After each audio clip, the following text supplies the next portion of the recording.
That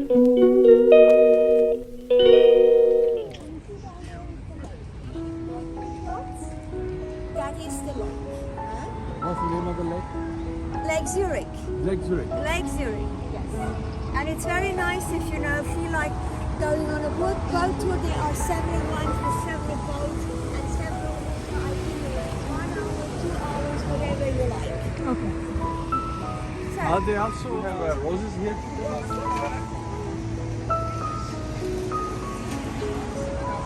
And now it's summer. Bordering with France, Geneva, for example. And then you have a smaller group down south that is speaking Italian. And then Bahnhofstrasse. The Bahnhofstrasse is Zurich's most exclusive and famous shopping destination. Boutiques, jewelers, department stores and high street fashion stores line the elegant avenue.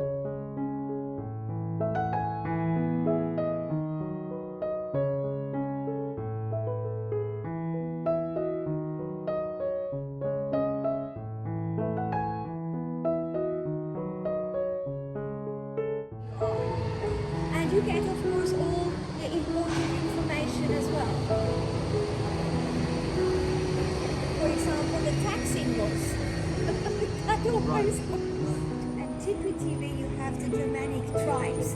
They moved and along the Rhine in part of France that is on the Rhine, so they battle to understand us. The further up north, the more difficult it becomes for them to understand the people in the south that still speak German. So if you have some time then in the afternoon or so to get something sweet, you have to go to Sprüngli. Sprüngli is the world famous confectioner of Zurich. Oh, okay. Very nice.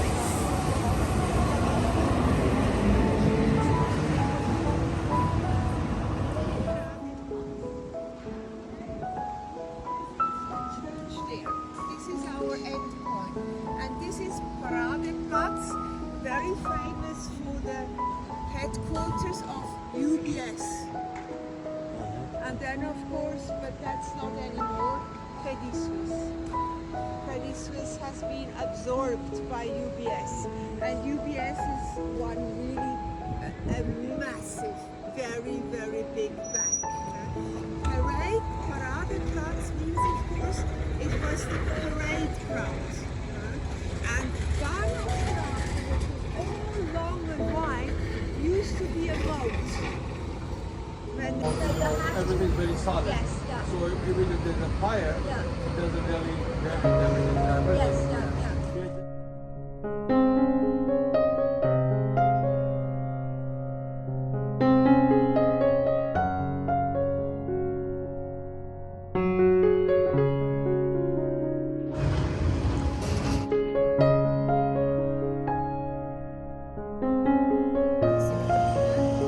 Blue and white.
abbreviation for Swiss francs.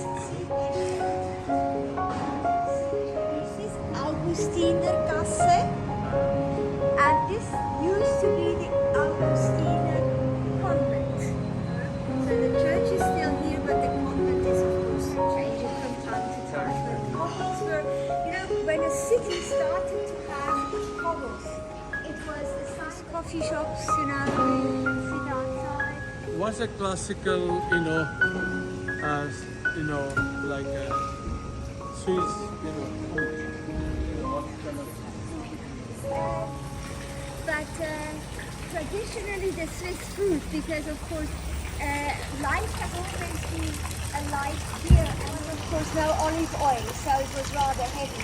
You have cereals, so a lot of bread products, and that's what we miss most when we are on holiday, our Swiss bread. There is such a lot of different this you will see the square up here, it's called Lindenhof.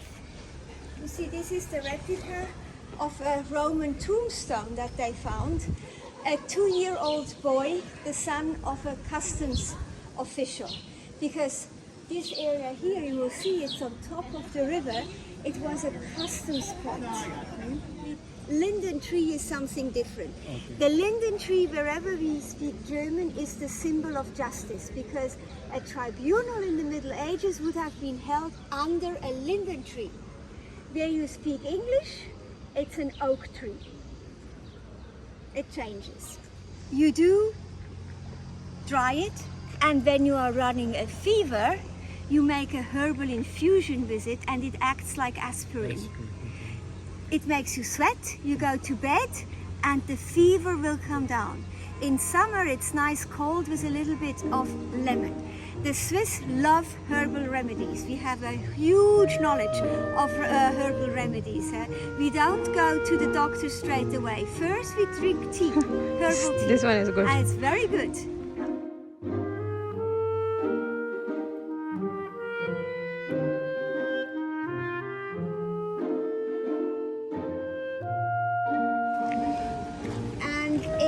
From the lake, and then you can imagine that for a very long time transport of people and goods was on the waterways. What's the name of this river? That's the Limmat. Limmat. So if you are here with your customs castle and you check on the boats that are coming and going, then you make a lot of money. It's coming from... Goes through the lake, leaves it here, and these rivers join the Rhine. I've taken the Rhine cruise before. Okay, so this water goes into the Rhine. And now you see on this side the other part of the old section of town. Right? And you see also that large building there, which is grey-green, right. That is the headquarters of the Federal Technical Institute, ETH. And then behind the church spire with the green cupola, that's the headquarters of the University of Zurich. They were both founded in the 19th century. And Albert Einstein, for example, not only got a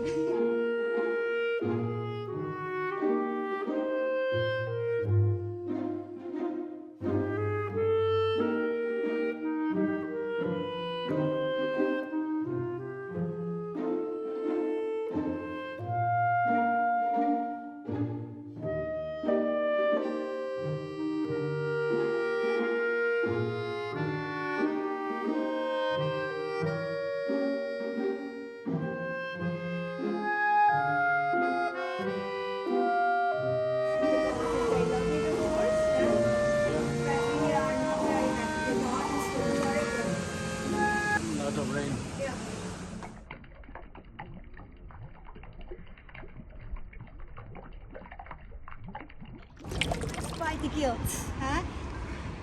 The Zunft, the Guild of Saffron, they were mercers. They imported saffron and other spices. Then of course you have every profession, the bakers, the fishermen, the butchers, even the beggars were organized in a guild, because a medieval town is completely surrounded by fortification. There is no space for another baker, for example, and he could not make money to feed his family. He has to go somewhere else, because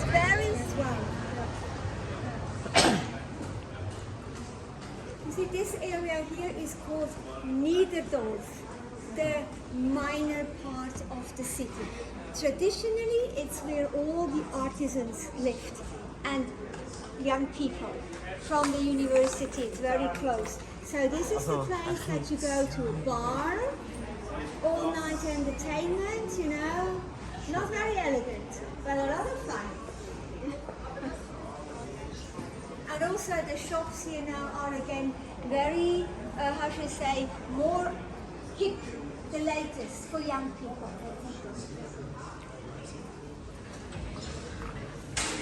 काफ़ी colourful है जेके floor है. So the written German is also different. The Swiss German is different than the German German. You see, when we speak Swiss German, for example, we don't have a past tense. We only have a perfect tense.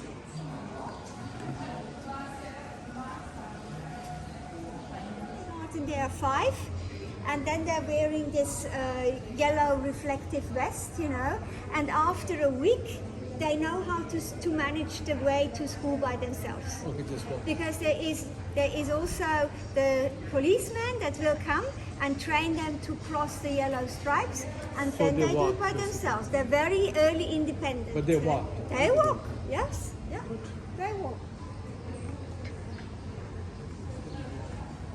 What about the universities? They allow cars or no? A university, you know, you don't have space for a car if you can afford it. The most expensive thing is a car parking, or you cycle, or you work. Sure. But also the universities are not like yours in the US. You see how quiet it is, शुक्र and you're not far away. झुड़ आहे पुसुकोने नत्तत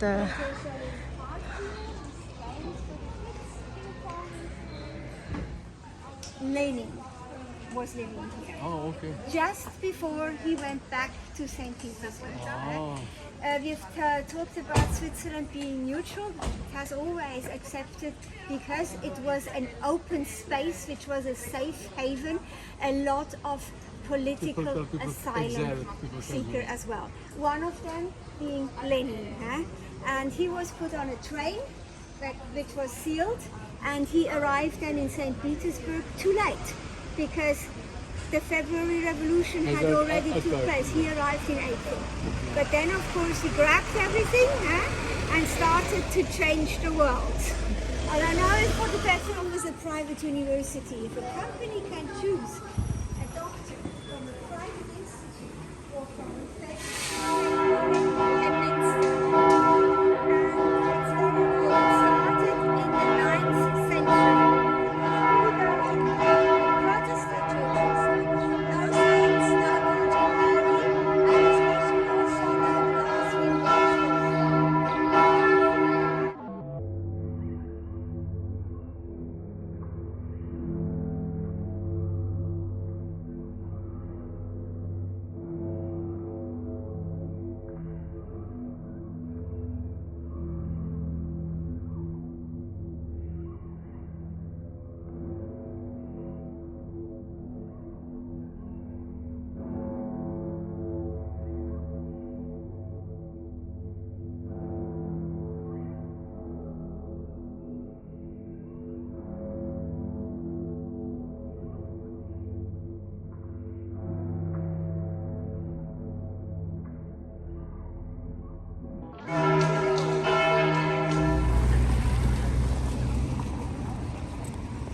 Nice. And if you turn around, you see on the belfry there, this is Charlemagne. Charlemagne. Empire 800. He was crowned in Rome in 808. Charlemagne is, I mean, every child in Europe learns about Charlemagne. Of his empire, not a kingdom. There's a difference. It was never a kingdom.